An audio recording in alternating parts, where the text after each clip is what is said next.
اعوذ باللہ من الشیطان الرجیم بسم اللہ الرحمن الرحیم الحمد للہ الاول بالاول کان قبلہ والآخر بالآخر یکون بعدہ الذي قصرت عن رؤيته أبصار الناظرين وعجزت عن نعته أوهام الواصفين ثم الصلاة والسلام على أشرف الأنبياء والمرسلين وخاتم النبيين سيدنا ونبينا ومولانا ومولى الثقلين جد الحسن والحسين أبي القاسم محمد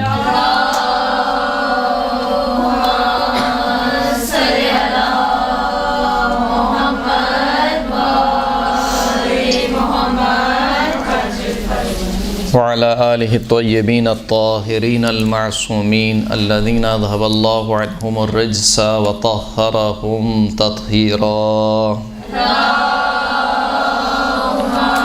صلى على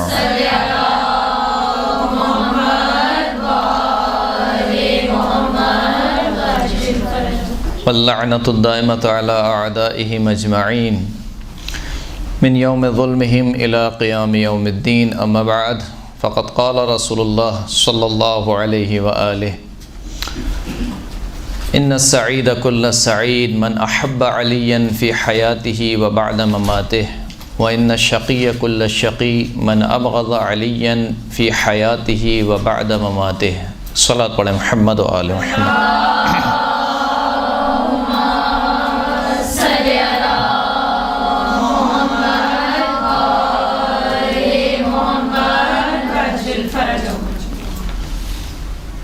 خداوند کریم کی جانب سے ہم ایسے مہینے سے گزر رہے ہیں کہ جو خداوند کریم کی عبادت اور اس کی اطاعت کا مہینہ ہے کہ جس میں خداوند کریم سے تقرب دوسرے مہینوں کی نسبت زیادہ حاصل کیا جا سکتا ہے،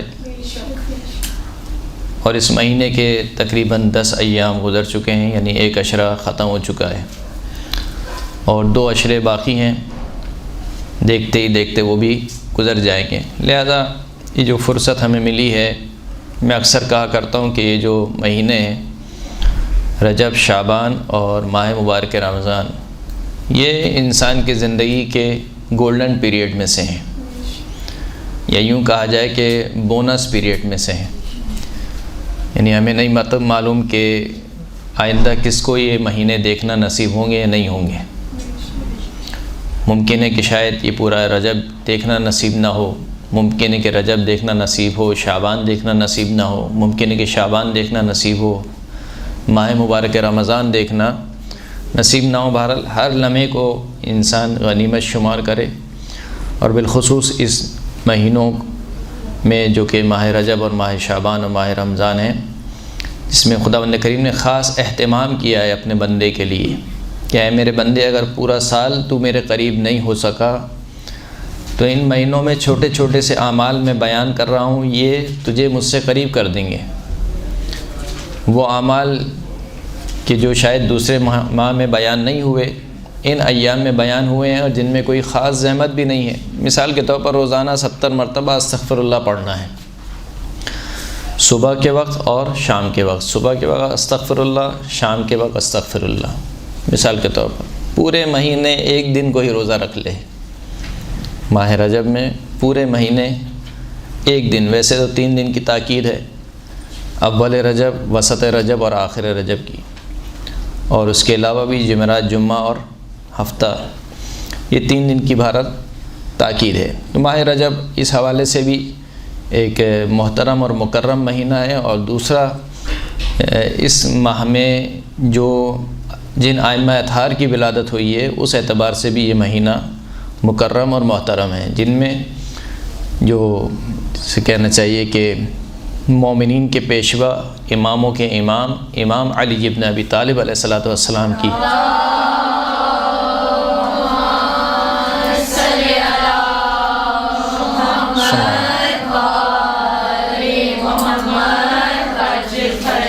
سید الاوصیاء کی ولادت باسعادت 13 رجب کو اس ہستی کی ولادت ہے کہ جس کی ہر ادا کو خدا نے فضیلت قرار دیا، یعنی جس کی ہر ادا ایک فضیلت ہے، جس کا رکوع فضیلت ہے، جس کا قیام فضیلت ہے، جس کا سجود فضیلت ہے، جس کی نماز فضیلت ہے، جس کا روزہ فضیلت ہے، جس کا حج انجام دینا فضیلت ہے، جس کا جہاد فضیلت ہے۔ نہ اس جیسی کسی نے نماز پڑھی، نہ اس جیسا کسی نے روزہ رکھا، نہ اس جیسا کسی نے حج کیا، نہ اس جیسا کسی نے ایثار کیا، نہ اس جیسی کسی نے سخاوت کی۔ یعنی میرے مولا کی ہر ادا ایک فضیلت ہے، یہاں تک کہ مولا کی ولادت بھی فضیلت ہے، مولا کی شہادت بھی فضیلت ہے۔ عموماً ولادت انسان کے اختیار میں نہیں ہوتی، خدا جہاں چاہے اور جیسے چاہے انسان کو اس دنیا میں لے آئے، لیکن جو اہتمام ائمہ اطہار کے لیے، بالخصوص انوار خمسہ کے لیے خداوند کریم نے اہتمام کیا ہے ولادت کا، وہ کسی کے لیے نہیں کیا۔ سیدۃ النساء بی بی فاطمہ الزہرا سلام اللہ علیہا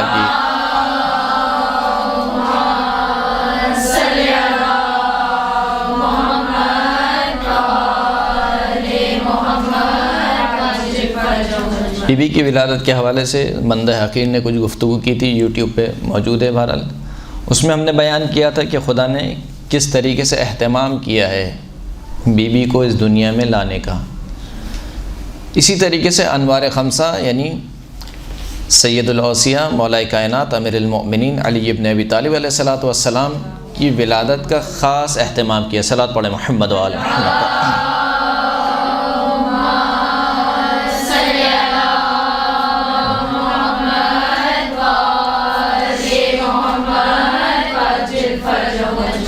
اور اس طریقے سے خداوند کریم نے اہتمام کیا کہ نہ اس سے پہلے کوئی بچہ ایسا پیدا ہوا، نہ اس کے بعد کوئی بچہ ایسا پیدا ہوگا، کیونکہ مولا کائنات کی ولادت جس جگہ پر ہوئی ہے پورے روئے زمین پر سب سے بافضیلت مکان مکہ ہے۔ مکہ سے میں بافضیلت مقام مسجد الحرام ہے، مسجد الحرام میں بافضیلت مقام خانہ کعبہ ہے، اور خانہ کعبہ میں میرے مولا کائنات کی ولادت ہوئی ہے۔ اور وہ بھی کس انداز میں ہوئی ہے کہ کوئی یہ نہیں کہہ سکتا کہ یہ تو ایک اتفاق تھا۔ بھائی ولادت تو کہیں بھی ہو سکتی ہے، جیسے آج کل پاکستان میں مثال کے طور پر ٹریفک میں پھنس جاتے ہیں تو روڈوں پہ ولادت ہو جاتی ہے مثال کے طور پر، تو کوئی یہ نہیں کہہ سکتا مولا کائنات کی ولادت کو کہ یہ ایک اتفاق تھا۔ وہ اپنے گھر سے نکل کے وہاں چلے گئی تو ادھر ولادت ہو گئی، وہ گھر پہ نہیں نکلتی تو گھر میں ولادت ہو جاتی، درست ہے۔ لیکن جس طریقے سے مولا کی ولادت ہوئی ہے اس سے معلوم ہوتا ہے کہ یہ کوئی اتفاق نہیں تھا کہ آپ کہیں کہ اتفاقیہ طور پر ولادت ہو گئی، اب آپ اس کو کیا رو رہے ہیں اور پیٹ رہے ہیں، درست ہے۔ تو ہم یہی کہتے ہیں کہ اتفاقیہ طور پر اگر ہو گئی تو یہ اتفاق ایک ہی بار ہوا، وہ بھی علی ابن ابی طالب کے ساتھ ہوا۔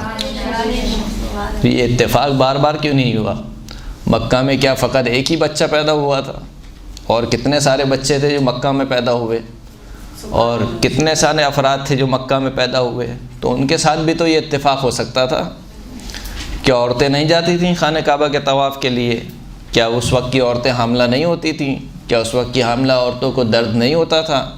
تو وہ بھی جا سکتی تھیں خانہ کعبہ میں، ان کے بچوں کی ولادت بھی ہو سکتی تھی خانہ کعبہ میں۔ تو بہرحال جو اہتمام خداوند کریم نے کیا وہ اہتمام بے مثال اور بے نظیر ہے۔ انوار خمسہ کی ولادت کا جو بھی اہتمام کیا وہ یقیناً بے مثال اور بے نظیر ہے۔ میں نے پچھلی گفتگو میں، پچھلی سمراج یعنی بیوی کی ولادت کی گفتگو میں بھی میں نے یہ بات عرض کی تھی، دوبارہ عرض کر رہا ہوں کہ کوئی بھی انسان جب اس دنیا میں آتا ہے تو اس کے وجود کے 3 مرحلے ہیں۔ ایک مرحلہ وہ ہے جو کہ عالم زر کا مرحلہ ہے، عالم ارواح کا مرحلہ ہے، یعنی ہم یہاں پر آنے سے پہلے کہاں تھے؟ عالم زر اور عالم ارواح میں تھے۔ دوسرا اس کے وجود کا جو مرحلہ ہے وہ اس دنیا کی زندگی کا مرحلہ ہے۔ جب انسان اس دنیا میں آ جاتا ہے اور ایک عمر گزارتا ہے، جتنی بھی 40 سال 50 سال 60 سال جتنی بھی عمر خدا نے اس کی لکھی ہوئی ہے، یہ ایک مرحلہ ہے۔ اور تیسرا مرحلہ جو آخری مرحلہ ہے وہ اس دنیا سے چلے جانے کے بعد، یعنی آخرت کا مرحلہ ہے، برزخ سے لے کر محشر، اور محشر سے لے کر پھر جنت اور دوزخ کی جو بھی زندگی ہے۔ تو یہ 3 مرحلے ہیں۔ یہ جو انوار خمسہ ہیں ان کو خدا نے اتنی فضیلت دی ہے کہ ان انوار خمسہ کے یہ تینوں مرحلے فضیلتوں سے بھرے ہوئے ہیں۔ یعنی اگر آپ ان انوار کا ملاحظہ کریں عالم ارواح میں تو ان کی فضیلت کہاں پہ دکھتی ہے کہ پہلی وہ مخلوق جو خداوند کریم نے خلق کی وہ ان کا نور تھا۔ اول ما خلق اللہ نوری، پہلی وہ مخلوق جس کو خدا نے خلق کیا وہ نور محمد صلی اللہ علیہ وآلہ وسلم۔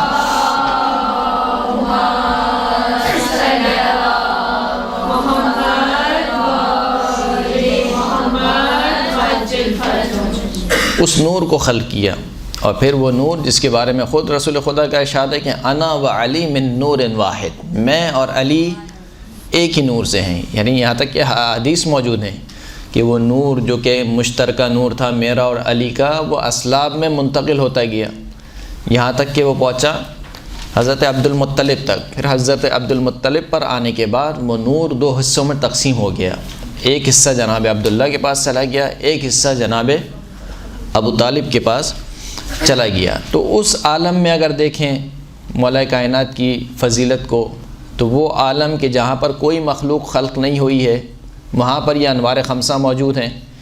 ان انوار خمسہ کو جب ملائکہ دیکھ رہے ہیں تو دیکھ کر ان کو شبہ ہوتا ہے کہ یہ ملائکہ کون ہے۔ یعنی شبہ کیا ہوتا ہے؟ یعنی شبہ یہ ہوتا ہے کہ کیا یہ رب تو نہیں ہے ہمارے، کیا یہ پروردگار تو نہیں ہے؟ یہ حدیث کی جملے ہیں۔ تو کہا کہ جب ملائکہ کو یہ شبہ ہوا تو ہم نے تسبیح کرنا شروع کی تاکہ وہ سمجھیں کہ ہم اللہ کے بندے ہیں، ہم خدا نہیں ہیں، ہم رب نہیں ہیں، ہم خدا کے بندے ہیں۔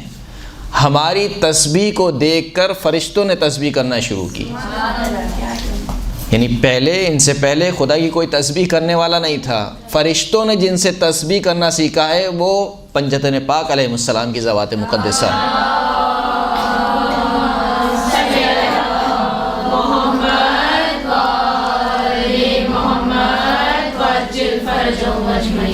پھر اس کے بعد یہ انوار، ان کا نور ظاہر ہوا فرشتوں کے لیے۔ وہ پوری روایت تفصیل کے ساتھ موجود ہے، بیان نہیں کرنا چاہتا ہوں، بہرحال متعدد روایات موجود ہیں کہ انوار خمسہ کا نور ظاہر ہوا فرشتوں کے لیے۔ پھر اسی نور سے سورج خلق ہوا، اسی ایک نور سے سورج خلق ہوا، ایک نور سے چاند خلق ہوا، ایک نور سے زمین خلق ہوئی، ایک نور سے عرش کو خلق کیا خداوند کریم نے، یہاں تک کہ پوری کائنات تاریک ہو گئی، اتنی تاریک ہو گئی کہ فرشتوں پر وحشت چھا گئی، اور وہ کہنے لگے کہ پروردگار یہ کیسی وحشت ہے۔ تو پھر خداوند کریم نے نور فاطمہ کو خلق کیا۔ اللہم صلی علی محمد۔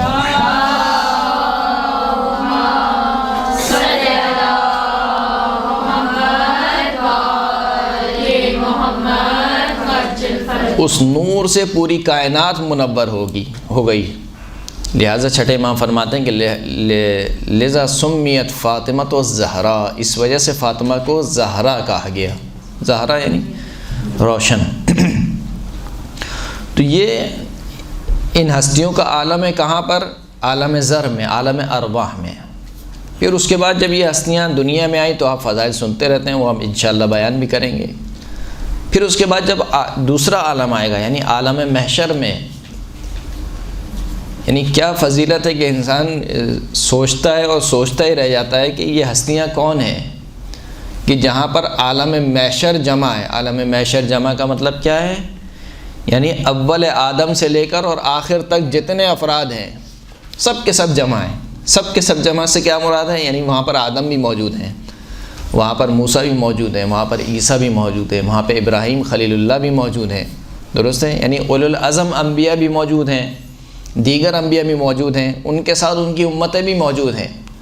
اس کے باوجود نور کی ایک سواری آتی ہے اور کہتا ہے، یعنی منادی ندا دے کر کہتا ہے کہ یا اہل المحشر غضوا ابصارکم، کہ اے اہل محشر اپنی آنکھوں کو نیچے کر لو، یعنی اپنی آنکھوں کو بند کر لو۔ وَنَكِّسُوا رُؤُوسَكُمْ، اور فقط آنکھوں کو بند نہیں کرو، آنکھوں اپنے سر کو جھکا لو۔ کیوں جھکا لو؟ کیونکہ فاطمہ بنت محمد تشریف لا رہی ہیں۔ صلی اللہ علیہ وسلم۔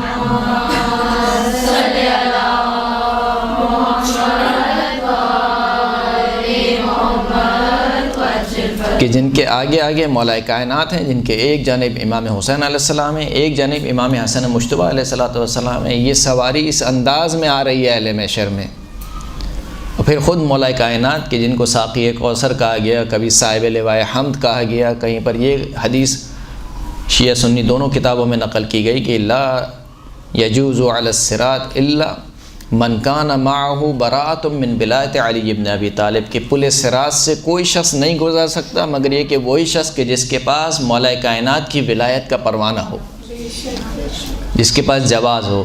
صحیح، عربی میں پاسپورٹ کو جواز بولتے ہیں، کہ پاسپورٹ ہو تو پاسپورٹ کو بولتے ہیں جواز۔ جس کے پاس علی کا پاسپورٹ نہیں ہے وہ پل صراط سے نہیں گزر سکتا، وہی صاحب اعراف ہے۔ صاحب اعراف یعنی جنت اور جہنم کے درمیان ایک مقام ہے کہ جہاں پر کچھ ہستیاں ہوں گی، وہ ہستیاں دیکھ رہی ہوں گی کہ کچھ لوگ جنت میں جا رہے ہیں، کچھ لوگ جو ہے وہ دوزخ میں جا رہے ہیں، کچھ لوگ ہیں جن کا معاملہ تھوڑا سا اٹکا ہوا ہے، یہ ان کو جہنم میں جانا ہے یا ان کو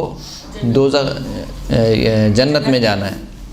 تو پھر قرآن کی آیت کیا کہتی ہے؟ یعرفہم بسیماہم، یہ جو صاحب اعراف لوگ ہوں گے وہ ان کی پیشانیوں سے ان کو پہچان لیں گے، یعنی پہچان لیں گے کہ کون ہمارا چاہنے والا ہے، کون ہمارا چاہنے والا نہیں ہے۔ پھر ان کی شفاعت سے وہ لوگ جنت میں جائیں گے۔ تو وہ مولا کائنات جو ساقی کوثر ہے، وہ مولا کائنات کہ جس کے ولایت کے بغیر کوئی پل صراط سے نہیں گزر سکتا، وہ مولا کائنات جو صاحب اعراف ہیں۔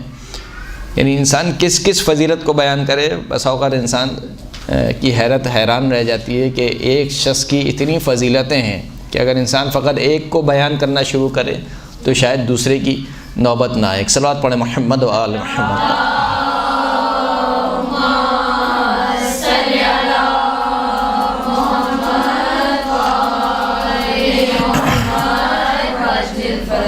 یہ روایت ہے یزید ابن قعنب سے۔ یزید ابن قعنب کہتا ہے کہ میں عباس ابن عبد المطلب کے ساتھ بیٹھا ہوا تھا خانہ کعبہ کے بالکل سامنے، کہ اتنے میں ہم نے دیکھا کہ فاطمہ بنت اسد یعنی مولا کائنات کی والدہ گرامی وہ تشریف لائیں، جبکہ وہ حاملہ تھیں اور ان کو ولادت کا درد ہو رہا تھا۔ انہوں نے خانہ کعبہ کے پاس آ کر یہ جملے کہے۔ کیا جملے کہے؟ یا ربی انی مؤمنۃ بک، اے میرے پروردگار میں تجھ پر ایمان لائی، وبما جاء من عندک من رسلک، اور تیرے پاس سے جتنے بھی تیرے رسول جو کچھ لے کر آئی ان سب پر میں ایمان لائی، وکتب، اور جتنی کتابیں تو نے نازل کی ان تمام کتابوں پر میں ایمان لائی، وانی مصدقۃ بکلام جدی ابراہیم الخلیل الذی بنا ھذا البیت العتیق، اور میں تصدیق کرنے والی ہوں اپنی جد کے کلام۔ میرے جد کون ہیں؟ حضرت ابراہیم ہیں خلیل اللہ، ان کے کلام کو، ان کے کلام کی تصدیق کرنے والی ہوں، یعنی جو کچھ انہوں نے کہا وہ سچ کہا، وہ جھوٹ نہیں تھا۔ حضرت ابراہیم کون ہیں؟ کہ جنہوں نے اس خانہ کعبہ کو بنایا۔ اب یہ جو جملے ہیں، یہ جملے، ان جملوں سے کیا اندازہ ہوتا ہے کہ بی بی فاطمہ بنت اسد اس وقت یعنی زمانہ جاہلیت میں کیا تھیں؟ مؤمنہ تھیں، مسلمان تھیں، یعنی اللہ کی وحدانیت کی قائل تھیں اور اللہ کے خالص دین پر، یعنی دین حنیف جس کو خداوند کریم نے قرار دیا، اس دین حنیف پر قائم تھیں۔ اور کہیں تاریخ میں یہ نہیں ملتا کہ کہیں خدا نخواستہ بی بی فاطمہ بنت اسد نے اس دین کو چھوڑ کر کوئی دوسرا دین اختیار کیا ہو۔ اب شادی ہو چکی ہے، یعنی ظاہر سی بات ہے ولادت ہو رہی ہے تو جناب ابو طالب سے شادی ہو چکی ہے، اسی دین پر قائم ہے، یہاں تک کہ بی بی کی وفات اسی دین پر ہوتی ہے۔ اور جب بی بی کی وفات ہوتی ہے تو رسول خدا خود قبر میں داخل ہوتے ہیں، اپنے پیراہن میں بی بی فاطمہ بنت اسد کو کفن دیتے ہیں اور پھر جملہ کہتے ہیں کہ یا امی بعد امی، اے میری ماں کے بعد میری ماں، کیونکہ رسول خدا یتیم تھے۔ رسول خدا کو کی جس نے تربیت کی ہے وہ دو ہستیاں ہیں، ایک جناب ابو طالب علیہ السلام ہیں اور ایک فاطمہ بنت اسد۔ تو فاطمہ بنت اسد نے کیسی تربیت کی ہوگی کہ رسول اللہ ان کو ماں کا درجہ کے دے رہے ہیں کہ اے یا امی بعد امی، اے میری ماں کے بعد میری ماں۔ تو فاطمہ بنت اسد آخری وقت تک اسی اسلام پر، اسی دین حنیف پر قائم رہیں اور جناب ابو طالب آخری وقت تک جناب فاطمہ بنت اسد کے شوہر رہے۔ یہ تاریخی واقعہ ہے، اس میں کوئی دو رائے نہیں ہے، اور دین اسلام کا یہ مسلمہ حکم ہے کہ اگر مثال کے طور پر میاں بیوی کافر ہوں اور ان میں سے بیوی ایمان لے آئے تو وہ بیوی یا تو شوہر بھی ایمان لے آئے تب تو صحیح ہے، اگر شوہر ایمان نہ لائے تو میاں اور بیوی کے درمیان جدائی واجب ہے، یعنی نکاح ختم ہو جائے گا۔ بیوی اگر ایمان لائے لیکن شوہر کافر رہے، شوہر ایمان نہ لائے، تو اسلام کا مسلمہ یہ حکم ہے کہ پھر شوہر اور بیوی کے درمیان خود بخود جدائی ہو جائے گی۔ لیکن کہیں یہ نہیں ملتا کہ رسول اللہ نے حکم دیا ہو بیوی فاطمہ بنت اسد کو کہ تم ابو طالب کو چھوڑ دو۔ تو اس کا مطلب یہ ہے کہ اگر جناب ابو طالب نعوذ باللہ ایمان نہیں لائے تھے تو پھر کیسے ممکن تھا کہ بی بی فاطمہ بنت اسد جناب ابو طالب کیسے، جبکہ ہم خود ثابت کر چکے ہیں کہ جناب فاطمہ بنت اسد مومنہ تھی، دین حنیف پر قائم تھیں اور آخری دم تک اسی دین پر قائم رہیں۔ تو اس کا مطلب یہ ہے کہ جس طریقے سے بی بی فاطمہ بنت اسد دین حنیف پر قائم تھیں، بعین ہی اسی طریقے سے جناب ابو طالب علیہ الصلوۃ والسلام دین حنیف پر قائم تھے۔ ایک صلوات پڑھ لیں محمد و آل محمد۔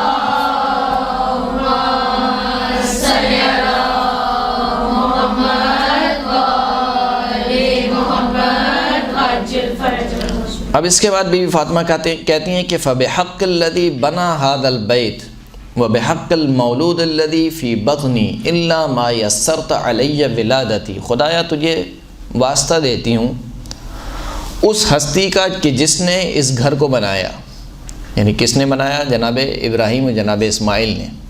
جناب ابراہیم و جناب اسماعیل کا واسطہ دیتی ہوں، وَبِحَقِّ الْمَوْلُودِ الَّذِي فِي بَطْنِي، اور وہ بچہ جو میرے شکم میں ہے تجھے میں اس کا واسطہ دیتی ہوں۔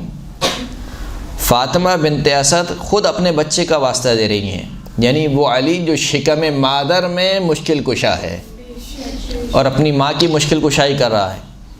اِلَّا يَسَّرْتَ عَلَيَّ وِلَادَتِي، مگر یہ کہ تم میری ولادت کو آسان فرما دے۔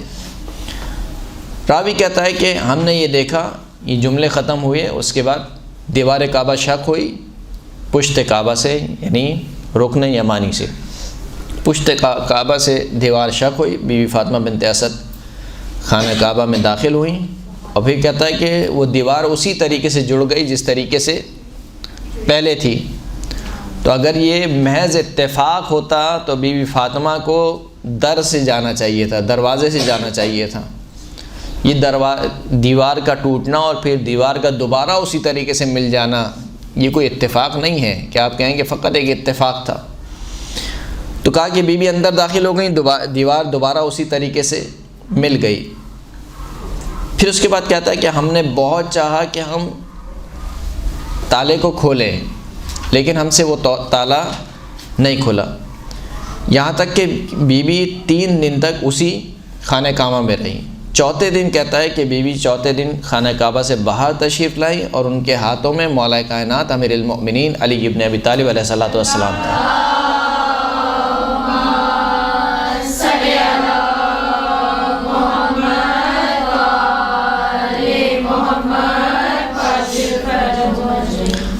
پھر اس کے بعد کہتا ہے کہ بیوی نے کچھ جملے کہے، وہ جملے کیا تھے؟ فقالت، بیوی نے جملے کہے کہ انی فضلت علی من تقدمنی من النساء، مجھے فضیلت دی گئی مجھ سے پہلے جتنی عورتیں تھیں ان تمام عورتوں پر۔ کیوں؟ لأن آسیۃ بن مزاحم عبدت اللہ تعالی سرا فی موضع لا يحب اللہ ان يعبد فیہ، کیونکہ جناب آسیہ بنت مزاحم یعنی فرعون کی بیوی نے ایک ایسی جگہ پر خدا کی عبادت کی کہ جہاں پر خدا پسند نہیں کرتا تھا کہ وہاں پر خدا کی عبادت کی جائے۔ اب بہرحال وہ جگہ کون سی بھی جو بھی تھی جگہ، کیونکہ جناب آسیہ بنت مزاحم فرعون کی بیوی تھیں، بہرحال تقیتاً ان کو وہاں پر عبادت کرنی پڑی، لیکن اس جگہ کے بارے میں خداوند کریم پسند نہیں فرماتا تھا کہ وہاں پر خدا کی عبادت کی جائے، الا اضطرارا، مگر یہ کہ مجبوری کی حالت میں۔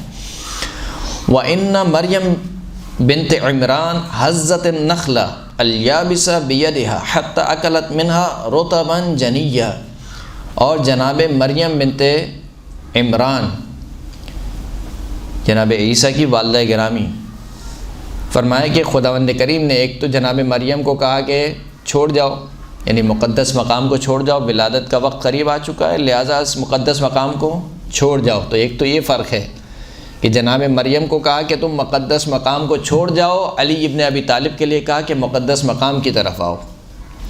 دوسرا فرق یہ کہ جناب مریم کے لیے کہا کہ قرآن مجید کی آیت بھی ہے کہ اے مریم یہ جو سوکھا ہوا درخت ہے کھجور کا، اس کو ہلائیے، تو اس میں سے تازہ کھجوریں آپ پر گریں گی، وہ کھجوریں آپ تناول فرمائیے۔ تو جناب مریم کو خداوند کریم نے زحمت دی، اس کے باوجود جناب مریم کے لیے جو کھانا تھا وہ یہی دنیا کا کھانا تھا، یعنی جو غذا تھی وہ یہی دنیا کی غذا تھی۔ لیکن فرماتی ہیں کہ وَإِنِّي دَخَلْتُ بَيْتَ اللَّهِ الْحَرَامِ، میں خداوند کریم کے گھر میں داخل ہوئی، وَأَكَلْتُ مِنْ ثِمَارِ الْجَنَّةِ، لیکن میری جو غذا تھی وہ دنیا کی غذا نہیں تھی بلکہ جنت کے پھل میں نے کھائے، وَأَرْزَاقِهَا، اور جنت کا رزق میں نے کھایا۔ فَلَمَّا أَرَدْتُ أَنْ أَخْرُجَ، جب میں نے ارادہ کیا کہ میں اس خانہ کعبہ سے باہر نکلوں تو حتف بی حاتفون، ایک ندا دینے والے نے مجھے ندا دی کہ یا فاطمہ سمیہ علیہ، اے فاطمہ اس کا نام علی رکھو۔ اس روایت میں کچھ نکات ہیں جو میں بہرحال پچھلی گفتگو میں بیان کر چکا ہوں بیوی کی ولادت کے حوالے سے، ان کو دوبارہ شاید یہاں پہ دہرانا مناسب نہیں ہوگا۔ بہرحال اب یہ دیکھیے کہ یعنی ولادت کا اہتمام ہو رہا ہے، اور کس طریقے سے اہتمام ہو رہا ہے کہ بی بی فاطمہ بنت اسد، ظاہر سی بات ہے انسان بچہ جب اس دنیا میں آتا ہے تو بچے کی غذا ماں کا دودھ ہوتی ہے، اور جو ماں کا دودھ ہے وہ اس کی غذا سے بنتا ہے، یعنی جو وہ غذا کھاتی ہے اس سے اس کا دودھ بنتا ہے۔ تو علی کے لیے خدا نے کیا اہتمام کیا کہ بی بی فاطمہ بنت اسد کو دنیا کی غذا نہیں کھلائی، جنت کی غذا کھلائی۔ اور پھر اس کے بعد خداوند کریم نے کہا کہ اس بچے کا نام علی رکھنا۔ ایک ہاتف غیبی نے آواز دی کہ اس بچے کا نام علی رکھنا، کیوں؟ فہو علی، کیونکہ یہ علی ہے، واللہ العلی الاعلی، اور خداوند کریم علی الاعلی ہے، سب سے بلند اور بالا ہے۔ اور وہ خداوند کریم کہتا ہے کہ قد شققت اسمہ من اسمی، میں نے اس بچے کا نام اپنے نام سے نکالا ہے، اس بچے کا نام اپنے نام سے نکالا ہے۔ وَأَدَّبْتُهُ بِآدَابِهِ، اور میں نے اس بچے کی تربیت اپنے آداب کے ذریعے سے کی ہے۔ اب یہ ایک جملہ اس قابل ہے کہ اس کو کھول کے تھوڑا سا بیان کیا جائے۔ اگر آپ لوگ خستے نہیں ہیں تو ایک مرتبہ صلاۃ پڑھیں محمد وعلی محمد۔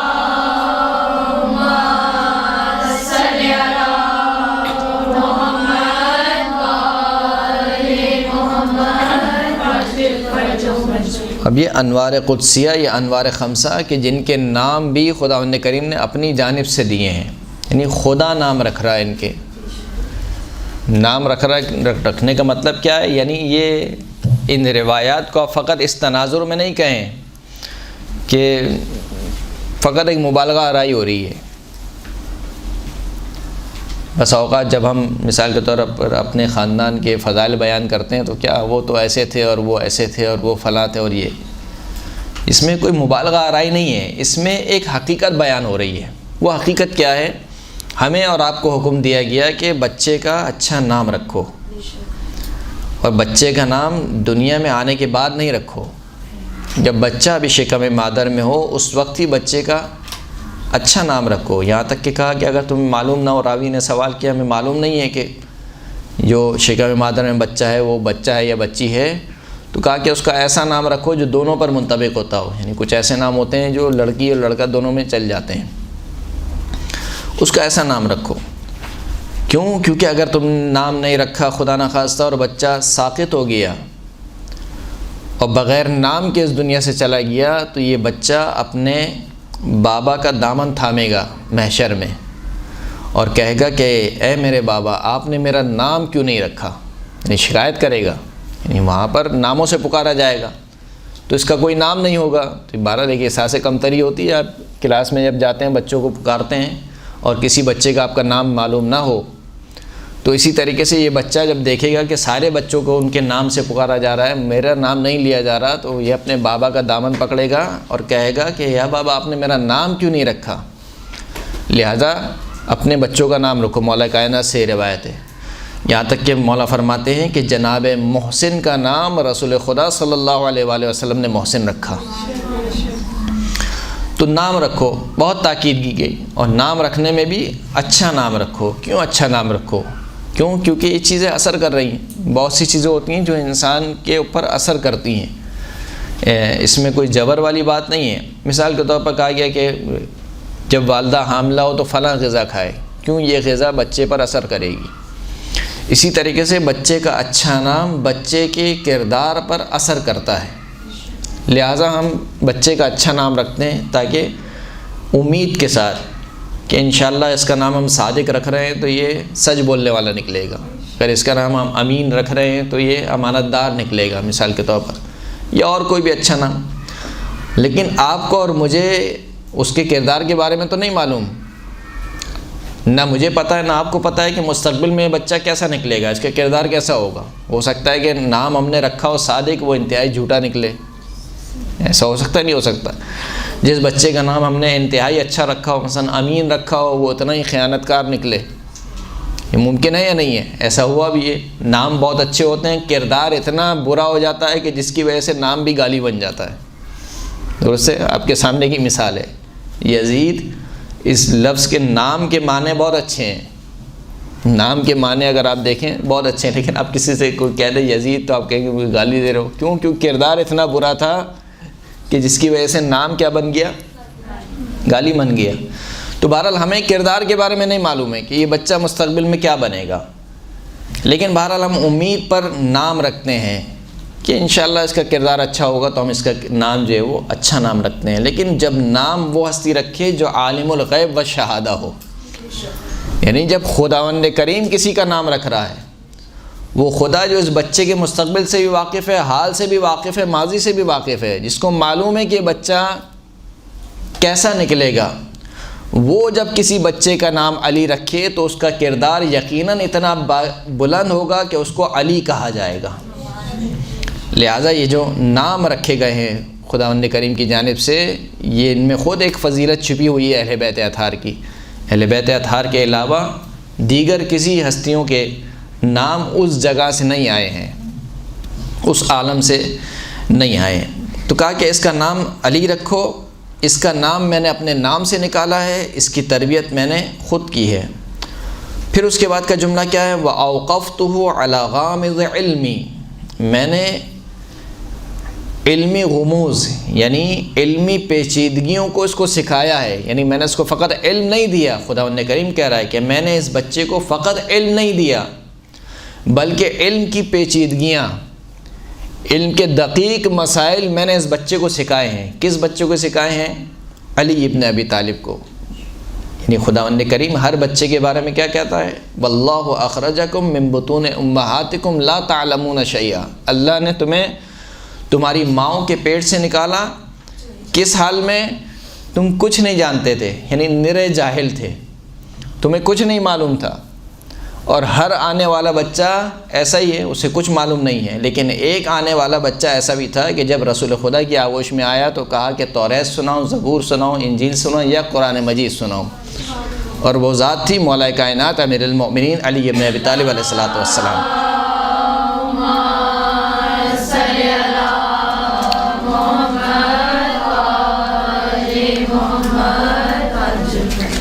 هو الذی یکسر الاصنام فی بیتی، یہی وہ ہے جو میرے گھر میں میرے بتوں یعنی بتوں کو توڑے گا۔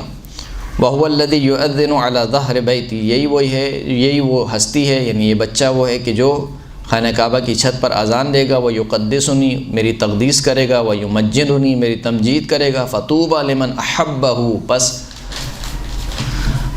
خوشخبری ہو اس شخص کے لیے کہ جو اس بچے سے محبت رکھے، وَأَطَاعَهُ، اور اس بچے کی اطاعت کرے، وَوَيْلٌ لِمَنْ أَبْغَضَهُ وَعَصَاهُ، اور وائے ہو عذاب و خدا کا اس کے اوپر جو شخص اس بچے سے بغض رکھے اور اس بچے کی معصیت کرے۔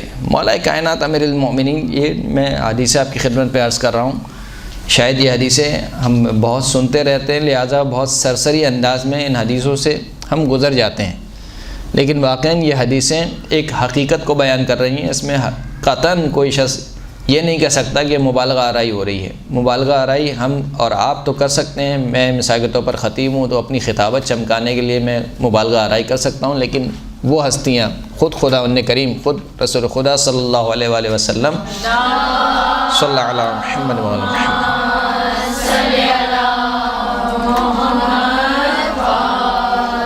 محمد، ان کے بارے میں کوئی شخص یہ نہیں کہہ سکتا کہ یہ نعوذ باللہ مبالغہ آرائی کر رہے ہیں، یا نعوذ باللہ علی کی محبت میں بہک گئے ہیں، یا بیٹی کی محبت میں نعوذ باللہ بہک گئے ہیں۔ کیونکہ اگر یہ بیٹی کی محبت ہوتی یا داماد کی محبت ہوتی، یا مثال کے طور پر چچا زاد بھائی کی محبت ہوتی، تو کوئی ایک چچا زاد بھائی تھوڑی تھے، اور بھی تھے، جناب جعفر بھی تھے، جناب طالب بھی تھے، دیگر افراد، جناب عقیل یہ بھی تو چچا زاد بھائی تھے، اور دوسرے چچاؤں کے بیٹے بھی تھے، ان کے بارے میں یہ کیوں نہیں کہا؟ اگر قرابت داری کا ہی خیال رکھنا تھا۔ اسی طریقے سے بیوی فاطمہ کے بارے میں اگر کہا کہ بیٹی کی محبت میں کہہ گئے، تو اور بھی بیٹیاں تھیں مسلمانوں کے مطابق، 3 اور بیٹیاں تھیں، ان کے متعلق یہ سارے القابات اور یہ ساری احادیث بیان کیوں نہیں ہوئی؟ اور پھر اس کے بعد جو روایت بیان کرتی ہے کہ مولا کائنات کی جو پہلی غذا تھی وہ کیا تھی؟ رسول اللہ کا لعاب دہن تھا۔ رسول اللہ کا کیا تھا؟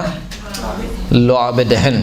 یہ بھی یا علی کا امتیاز ہے یا علی کے بچوں کا امتیاز ہے کہ اس کائنات میں آ کر اگر پہلی غذا علی یا علی کے بچوں نے لی ہے تو وہ رسول اللہ کا لعاب دہن ہے۔ خود بیوی فاطمہ کے بارے میں بھی یہ ملتا ہے کہ بیوی فاطمہ کی بھی پہلی غذا کیا تھی؟ رسول اللہ کا لعاب دہن۔ اس لعاب دہن کی تاثیر کیا ہے؟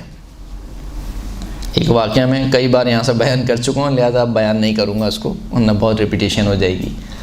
رسول اللہ کے لعاب دہن کی تاثیر کیا ہے کہ فرماتے ہیں کہ جب مولا کائنات ظاہری طور پر خلافت پر پہنچے، منصب خلافت پر فائز ہوئے، تو اس وقت مولا کائنات کوفہ کے منبر پر جلوہ افروز ہوئے۔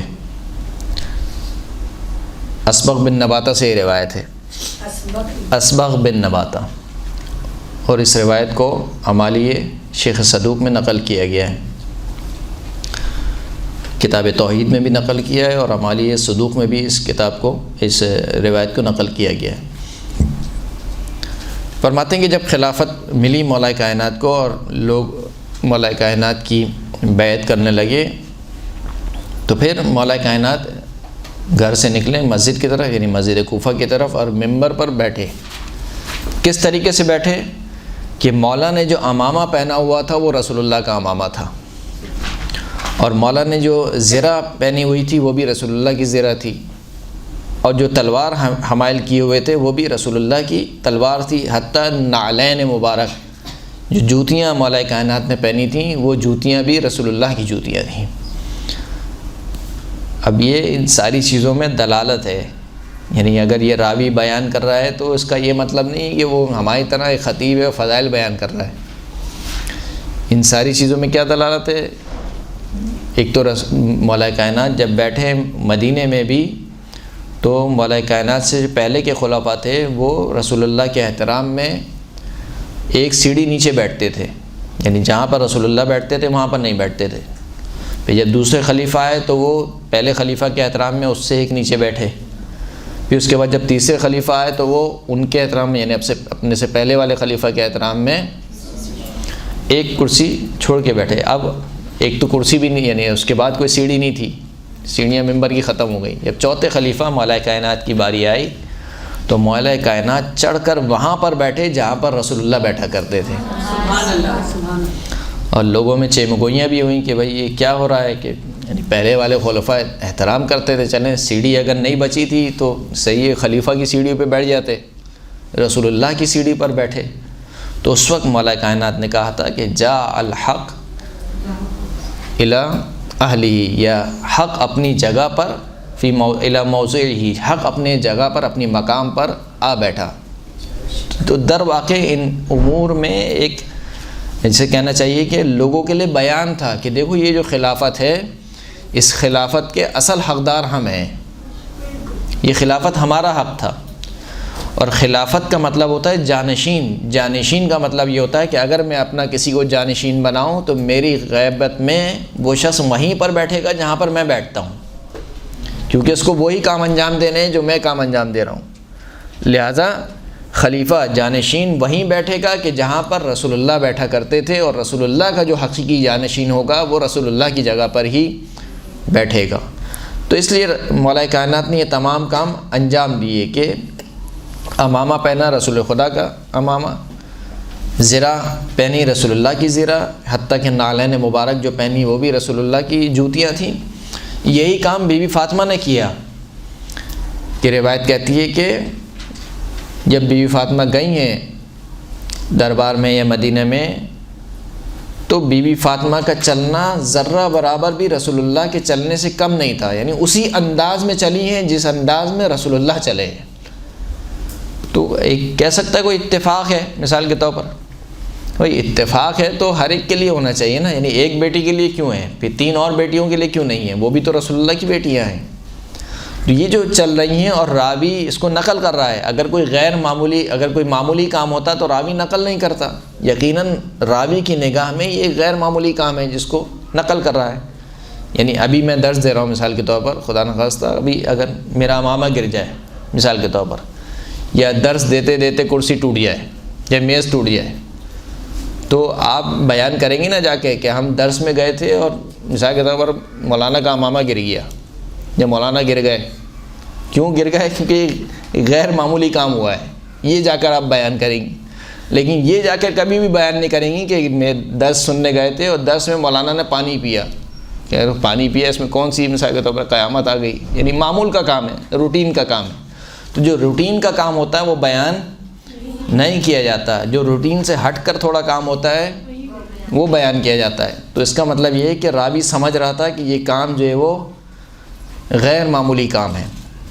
بہرحال یہ ٹائم ہو گیا ہے ہمارا، ختم ہو گیا ہے 5-6 منٹس. ہاں. تو مولا کائنات ممبر پر بیٹھے اور ممبر پر بیٹھ کر لوگوں کو مخاطب کیا. فرمایا کہ یا معاشر الناس سلونی قبل ان تفقدونی، اے لوگوں مجھ سے پوچھو قبل اس کے کہ مجھے کھو دو. درست ہے. ھذا صفۃ العلم، اپنی طرف اشارہ کیا اور کہا کہ یہ علم کا خزانہ ہے. وَھذا لعاب رسول اللہ صلی اللہ علیہ وآلہ وسلم، جس نقطے کی طرف میں لانا چاہ رہا تھا، لعاب رسول کی تاثیر کی طرف میں آپ کو لانا چاہ رہا تھا کہ رسول اللہ کے لعاب دہن کی تاثیر کیا ہے. لوگ مسلمان نقل کرتے ہیں واقعات بہرحال کہ معجزات میں سے بھی ہے رسول اللہ کے کہ رسول اللہ نے اپنا لعاب دہن ڈالا اس کنویں میں تو وہ کنواں جو کہ خشک تھا اس سے پانی نکلنے لگا، یا وہ کنواں کہ جس کا پانی کھارا تھا وہ میٹھا ہو گیا. بہرحال یہ تاثیر بیان کرتے ہیں، لیکن وہ تاثیر جو اصل تاثیر آئی ہے جن افراد میں آئی ہے اس تاثیر کو بیان نہیں کرتے ہیں. وہ تاثیر کیا ہے کہ ھذا لعاب رسول اللہ، یعنی یہ علم جو میرے اندر تم دیکھ رہے ہو جو کچھ بھی ہے وہ کیا ہے؟ یہ رسول اللہ کا لعاب دہن ہے. یعنی وہ پہلی غذا جو رسول اللہ نے مجھے کھلائی تھی یہ اس کی تاثیر ہے. پھر اس کے بعد کیا بیان کرتے ہیں؟ ھذا ما زقنی رسول اللہ صلی اللہ علیہ وآلہ وسلم زقن زقا، یہ وہ علم ہے جو رسول اللہ نے مجھے ایسے کھلایا ہے کہ جس طریقے سے چڑیا اپنے بچے کو دانہ کھلاتی ہے. چڑیا اپنے بچے کو دانہ کیسے کھلاتی ہے؟ یعنی بچہ جب بھوکا ہوتا ہے تو چڑیا دانہ لے کر آتی ہے، اس کو اتنا دانہ کھلا دیتی ہے کہ وہ سیر ہو جائے، یعنی اب اس کی بھوک باقی نہ رہے. گویا مجھے جتنا علم چاہیے تھا اتنا علم مجھے رسول اللہ دے کے چلے گئے.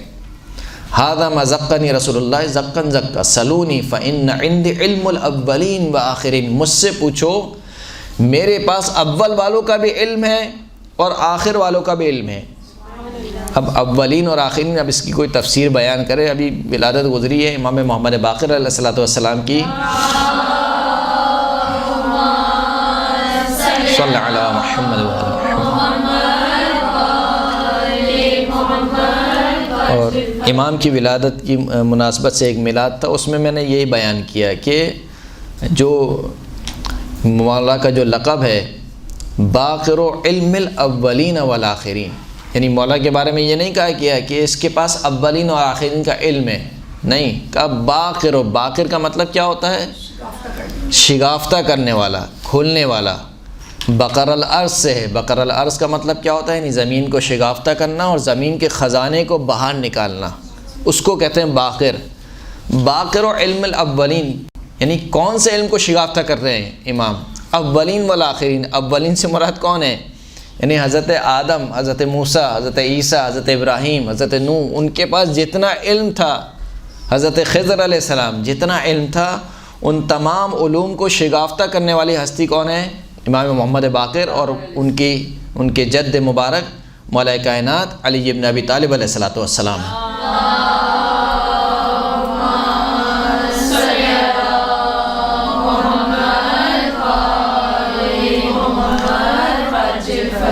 یہ کہہ کر پھر مولا نے ارشاد فرمایا کہ اما واللہ لو ثنیت لی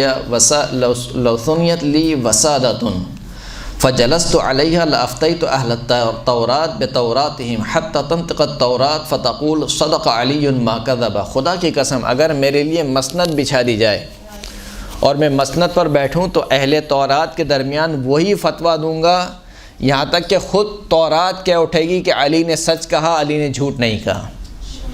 انجیل والوں کے درمیان ویسے ہی فیصلہ کروں گا۔ بہرحال یہ روایت آپ سنتے رہتے ہیں آگے، اس وجہ سے اس کو بیان نہیں کر رہا ہوں۔ تو مولا کائنات نے بیان کیا، جب اتنا بیان کر لیا تو اس محفل میں ایک شخص تھا کہ جس کا نام تھا ثعلب، اور اس نے کہا کہ آج تو نعوذ باللہ، یعنی اگر اپنی زبان میں کہا جائے کہ علی تو انہیں آج بہت بڑا دعویٰ کر دیا کہ میں تورات کے درمیان ایسے فیصلہ کروں گا کہ جیسا تورات میں نازل ہوا، اہل انجیل کے درمیان ایسا فیصلہ کروں گا جیسے انجیل میں نازل ہوا، فرقان یعنی کتاب اہل قرآن کے درمیان ایسا فیصلہ صادر کروں گا جو قرآن کے مطابق ہوگا۔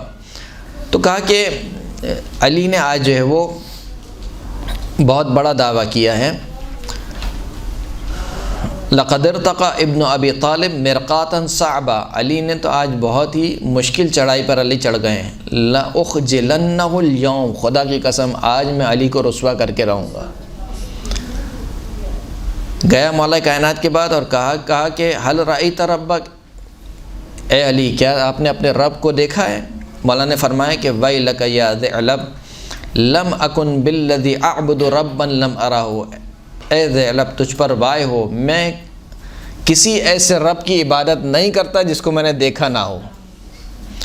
تو کہا کہ کیسے ممکن ہے، میرے لیے بیان کریں۔ تو مولا نے بیان کیا کہ وَيْلَكَ لَمْ تَرَهُ الْعُيُونُ بِمُشَاهَدَةِ الْأَبْصَارِ، خداوند کریم کو ظاہری آنکھوں سے نہیں دیکھا جا سکتا ہے، وَلَكِنْ رَأَتْهُ الْقُلُوبُ بِحَقَائِقِ الْإِيمَانِ، لیکن آنکھیں یعنی دل کی آنکھیں اس خدا کو دیکھتی ہیں ایمان کی حقیقتوں کے ذریعے سے۔ صلی اللہ علیہ محمد و آل محمد، صلی اللہ علیہ محمد و آل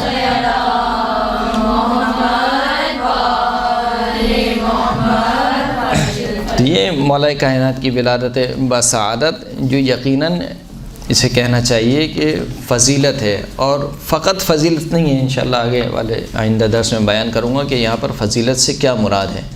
لیکن بہرحال جیسے کہ میں نے اول درس میں عرض کیا تھا آپ کی خدمت میں کہ مولا کائنات کی ہر ادا فضیلت ہے، یعنی جس طریقے سے مولا کائنات نے زندگی گزاری ہے اس زندگی کا ہر پہلو آپ کو فضیلت سے بھرا ہوا نظر آتا ہے، یعنی کوئی ایسا پہلو نہیں ہے کہ جہاں پر آپ نقص کر سکیں یا عیب نکال سکیں۔ بہرحال ایسا نہیں ہے کہ عیب نکالنے کی کوشش نہیں کی، لوگوں نے عیب نکالنے کی کوشش بھی کی، جن میں سر فہرست کیا ہے بریدہ اسلمی کی روایت ہے۔ بریدہ اسلمی کہ جن کو رسول خدا نے بھیجا تھا یمن کی طرف، اور ایک پر 2 لشکر تیار کیے، ایک پر امیر بنایا خالد بن ولید کو، ایک پر امیر بنایا مولا کائنات کو۔ کہا کہ اگر تم دونوں الگ الگ ہو تو تمہارے 2 امیر ہیں، اور اگر تم دونوں مل جاؤ فعلی امیرکم، تو علی تمہارا سردار ہے۔ بہرحال وہ جنگ ہو گئی، جنگ جیت لی، اور پھر اس کے بعد مال غنیمت میں ایک کنیز ہاتھ لگی، اس کنیز کو مولا کائنات نے اپنے آپ سے مخصوص کر لیا۔ یہ بات جو ہے وہ خالد کو بڑی بری لگی، اور اس نے بریدہ سے کہا کہ جب ہم مدینے میں جائیں گے تو شکایت کریں گے رسول خدا سے کہ یہ کیا کام کیا علی نے، یہ کنیز کو اپنے لیے رکھ لیا، پہلے مال غنیمت تھا تو پہلے اب آ جاتے سارا مال، پھر اس کے بعد آپ جس کو دے دیتے۔ بہرحال بریدہ نے کہا کہ ہاں صحیح ہے۔ چلے گئے. پھر مدینے میں جب آئے تو بریدہ حاضر ہوئے رسول خدا کے پاس اور کہا کہ شکایت کرنی ہے. کہا کہ کیا شکایت ہے؟ کہا یہ مسئلہ ہے. تو خود بریدہ کہتے ہیں کہ میں نے دیکھا کہ رسول خدا نے میری طرف ایسے دیکھا کہ جیسے کوئی غضبناک شخص دیکھتا ہے. اور پھر کہا کہ لا تقعوا فی علی، علی کے کردار میں نکتہ چینی مت کرو. فإنہ ممسوس فی ذات اللہ، کیونکہ علی ذات الہی میں ڈوبی ہوئی شخصیت ہے. وہو ولیکم بعدی، اور علی میرے بعد تمہارا ولی ہے. تو خداوند کریم سے دعا ہے کہ ہم سب کو مولا کائنات کے محبین میں سے، خاص ان کے شیعوں میں سے، خاص ان کے پیروکاروں میں سے، ان کی اقتداء کرنے والوں میں سے ہمیں شمار فرمائے. وآخر الدعوانا الحمد للہ رب العالمین.